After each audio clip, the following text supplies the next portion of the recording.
I'm Michelle Borel. Remember to like and subscribe. Just below. Yes, good. Thank you. Awesome.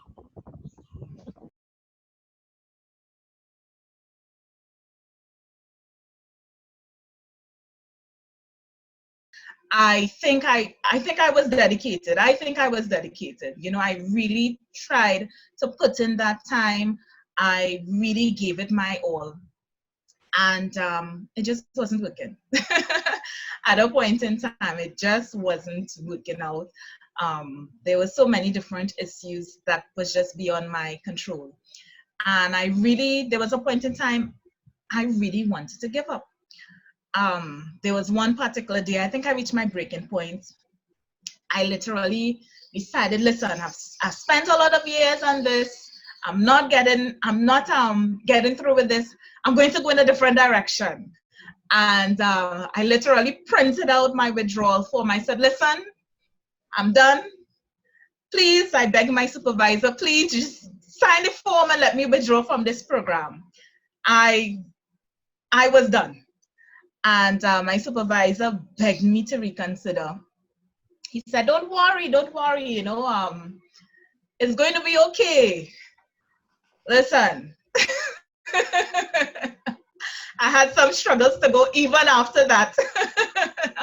But the important thing at that moment, and for me, what helped me eventually being in that volatile time is that I needed to have a shift in my mind. My shift to cope with the situation required me to change my worldview and to re-strategize to deal with the issue. And even though everyone is dealing with a different situation, you have your story. You know what it is. What is that moment for you, or those moments, whatever's ongoing at this time or whatnot, or happened in the past. Sometimes I want you to think that sometimes it's that struggle that could be the light bulb moment for you, and really, really cherish that particular moment, even though it's difficult. So I want to encourage you that you can change your worldview. You can change your perspective to shed a different light on the situation. And that was really my saving grace. Accepting the situation as it was at the time, making up my mind to just not think about it, or think about it in a different way. And so what I started to do in the midst of the turmoil, I listened to my inner voice.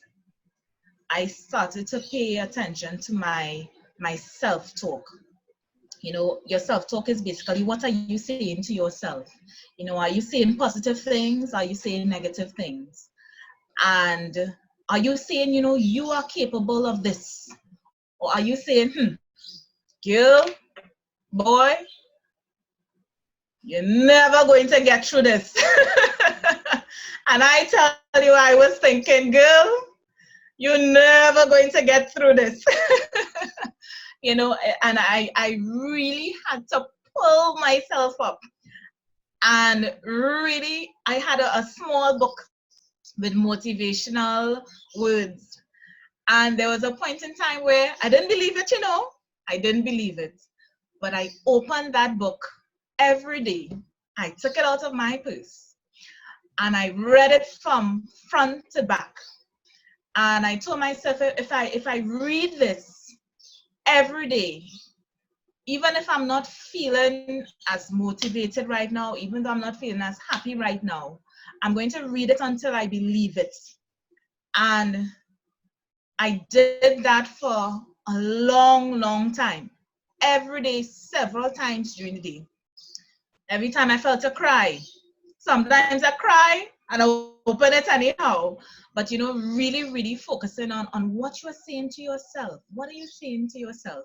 How could that be defining factor for change in that moment? So the other thing I had to consider Are you letting your thoughts impact your actions? So let's be honest about self-sabotage and behaviors. We know it. Procrastination, guilty, guilty at times. Lack of discipline, working on exercising, getting fit. But you know what? Even if you think, okay, I'm not as good as this, let's just do it anyway. So what if you fail? What are the lessons that you can learn to come out on the other side to be better the next time around? So what? Let's take a chance on ourselves. Sometimes if we're really honest to ourselves, sometimes we have something that we are meant to do. We are meant to do that. And we always have an excuse, well, it's just not a good time. Are you afraid of your greatness? Are you so fixed on what other persons are going to say? So, okay, some of your family and friends that, you thought would be in your corner, they're not there. They're not going to be there. So what? You can do it. And the other thing I really had to contend with, and I want persons to think about it, recognize the blessing and curse of the space that you are in. Let me say that again. Recognize the blessing and curse of the space that you are in. So sometimes, when you've overgrown a space, you feel it every single day. You drive into work or you're traveling to work, and you just feel that deep inner feeling. And it's sometimes a very challenging place to be in. And I completely understand that particular situation, but it's important at the same time, even though you may be in a particular situation in which you have overgrown, the positive thing about that is that you can identify the space that you need to grow and identify the discomfort for what it is. And you could feel that discomfort. There are ways in which your body tells you that you no longer fit this space anymore. You realize that you're sleeping differently. A zombie is on your back. You're getting up in the middle of the night. You're feeling tense, right? You're feeling something sticking you all the time. Sometimes you might even feel jealousy, somebody achieves something that you want to achieve and you're not feeling happy for them. But if you're really honest with yourself, it's not that you're not happy for them, you're not happy with yourself because it's something that you secretly want. So you feel that twinge, that silent whisper that sometimes becomes as loud as somebody kicking down a door. But once you develop an awareness about that, then you have to change. So what are we going to do with all of this? How are we going to, we've dealt with the uncomfortable feelings.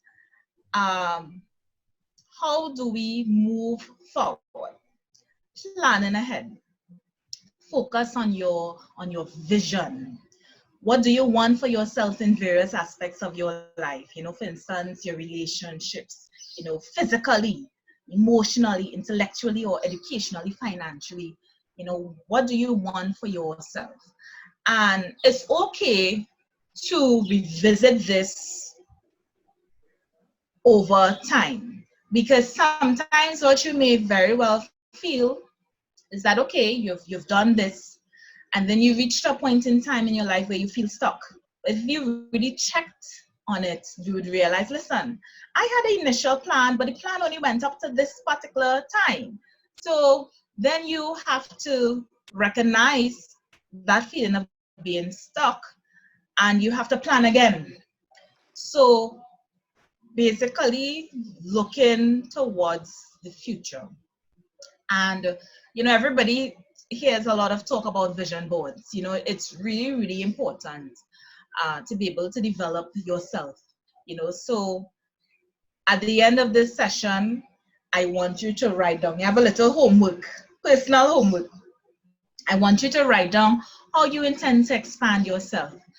Get pictures and stick it up. Put the vision board where you sleep. So it's the first thing that you see when you open your eyes, and it's the last thing that you see before you sleep. It has to be on your mind. It has to be something very visible to you, and it's achievable. But apart from daydreaming, apart from planning and writing it down, it also has to translate into action. We have to be very strategic. So yes, we can say, yes, I want to achieve this, I want to be here. When do you want it to happen? So we need to be able to plan, okay, what is my short-term goal? What's my medium-term goal? What's my long-term goal? We should be saving like that, by the way. Short-term, medium-term, long-term. And be accountable to yourself by documenting what you have achieved. Better yet, get an accountability partner or accountability circle, but be gentle to yourself at the same time, even if it means making baby steps, starting to read about something. It's just about planting a seed, but don't get stuck in that place for too long.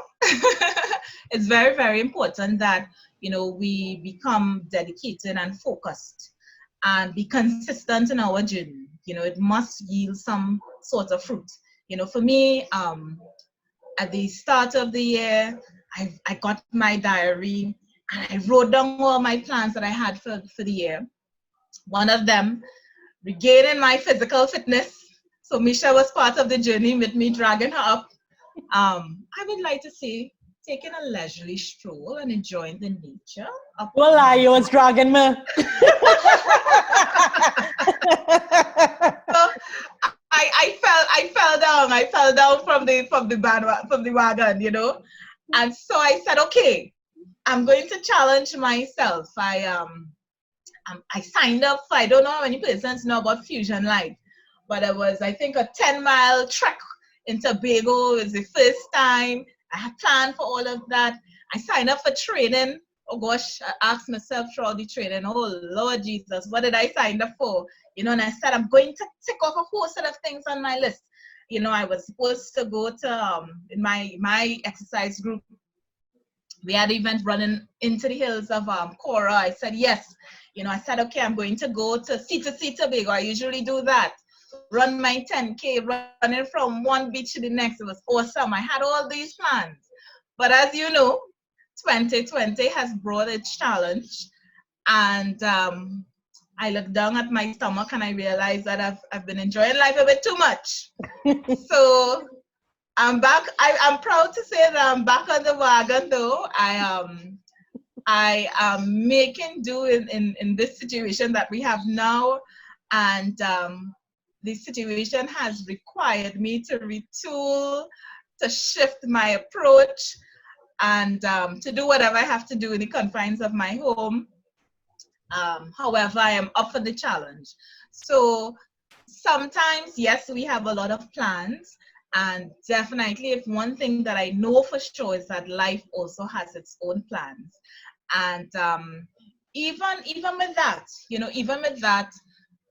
even if you fall off the track, I'm saying to you that you can get back on track. And don't feel guilty about it. Just dig in your heels and be focused. So I want you to go back to that moment that we started, that moment of introspection. And I'm going to ask you the same questions that I asked you before we started. And I want you to really think about it. So close your eyes